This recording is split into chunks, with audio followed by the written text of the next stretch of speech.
All right, now let's get an update. Makinosi Umaru joins us now, Rand Water spokesperson. Thank you so much for your time this afternoon. Well, we are about 3 hours away from this huge planned maintenance. We obviously know that residents have to prepare, for the planned 58-hour water outage from this evening. Are you confident that the planned maintenance will not go longer than that time frame? Good afternoon, Unati, and good afternoon to your viewers. We are very confident that we will complete the 58-hour project with time, within budget. We are starting, like you said, at 1900 hours, and we'll finish on Friday at 5 in the morning. Now, of course, the reason I asked you that question is because earlier you had said that you were foreseeing that, maintenance would end on Thursday afternoon, but have since extended that time frame. What happens on Friday after 58 hours? What are residents going to see? What is the benefit of this project? All right. What's going to be happening on Friday, we're going to be seeing a system that has been improved. We are replacing valves at the Vereeniging water treatment plant, at the Suikerbos water treatment plant, and also electrical boards at Letabo pumping station. So what we're going to be seeing after this maintenance project, it's a system that's going to be working very well. Remember, Rainwater, it's a company that has been in existence for 120 years. So you can imagine that the maintenance we have to maintain, refurbish, and really look after our infrastructure. Look, a lot of experts have said that this is a good thing, that is being done in terms of maintaining the system so that we can have access to water. But a lot of questions around just how you are maintaining this time around. Could it not have been better to phase out the project or actually have projects like this done on an annual basis so that you don't have to seriously inconvenience so many municipalities as well as residents? All right. You know what? A decision was made that we are looking at Eikenhof booster station. So closer to Eikenhof, there are other small stations and there are other valves that needed to be changed. So we thought instead of taking piecemeals and having so many planned maintenance projects, let's just do one big maintenance project. In terms of cost, in terms of time, it did make business sense for us. You mentioned cost twice. So talk to us about what are the costs involved in this massive project. I mean, we also know that the upgrades span a number of pipelines. All right.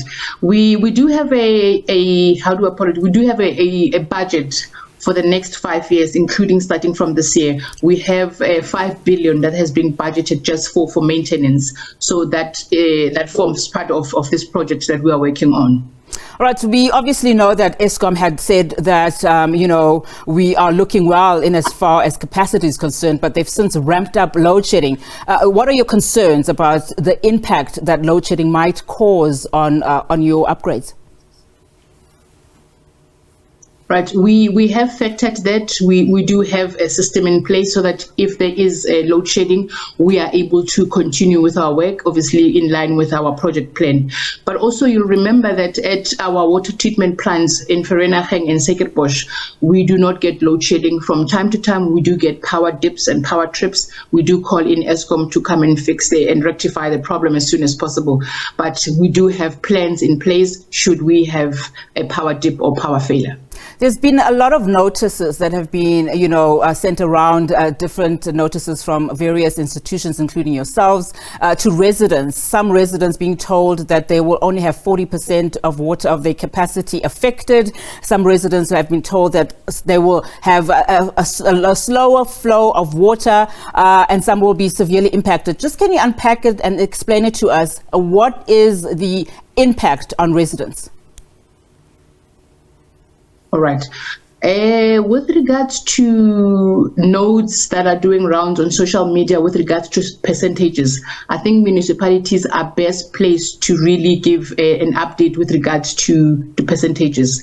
We as Rainwater, we are a bulk water supplier. So we supply municipalities with water in bulk then they make that decision. But what we can tell you is that other municipalities will experience intermittent water supply during this maintenance. But what's going to be happening, it does not mean starting from tonight at 7 o'clock, there will not be water coming out. Remember, we have filled up the reservoirs, so there will still be water. And if we don't panic, if we don't stockpile, people will still have water. And in instances where there is no water or people don't have sufficient water, municipalities have been notified 21 days in advance so that they can make the necessary contingency plans. So there will be water tankers if and when we get to the stage. In instances where, for example, 58 hours has passed, right, and people are expecting there to be water in their taps, what are you doing in terms of those contingency plans in the event there is no water and people have run out of their saved water, as an example? Do you have contingency plans in place for residents, or is that up to municipalities?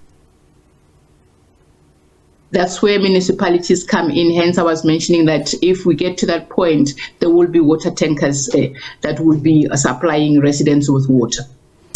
Makinosi, thank you so much for your time this afternoon. Really do appreciate it. Makinosi Maru, a Rand Water spokesperson, just giving us an update there about that planned water shutdown.